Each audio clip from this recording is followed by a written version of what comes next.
بھارت نے مقبوضہ کشمیر پر غیر قانونی قبضہ جما رکھا ہے، عدالت سے توثیق کی کوئی حیثیت نہیں، ہر سطح پر کشمیریوں کی حمایت جاری رکھی جائے گی، نگراں وزیر اعظم کا قومی بلوچستان ورکشاپ سے خطاب۔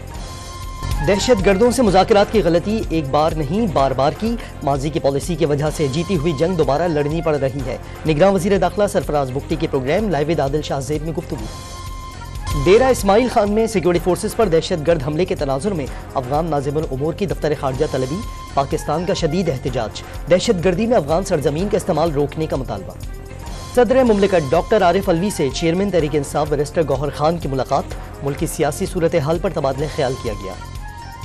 ایبٹ آباد کے علاقے نواں شہر میں گیس لیکیج کے باعث دم گھٹنے سے ماں اور 4 بچے جاں بحق، والد تشویشناک حالت میں اسپتال منتقل۔ کراچی سے شاہ نورانی جانے والے زائرین کی بس الٹنے سے ایک شخص جاں بحق، بچوں اور خواتین سمیت 25 افراد زخمی، ابتدائی طبی امداد کے بعد کراچی ٹراما سینٹر منتقل کر دیا گیا۔ جھنگ میں ڈسٹرکٹ ہیلتھ آفس میں آگ لگ گئی، 2 کمروں میں رکھا گیا ریکارڈ جل گیا، ریسکیو اہلکاروں نے موقع پر پہنچ کر آگ پر قابو پا دیا۔ سندھ ریونیو بورڈ کی سیلز ٹیکس سروسز ایکٹ کی خلاف ورزی پر کارروائی، کراچی میں معروف فوڈ چین کی 2 برانچز سیل کر دیں۔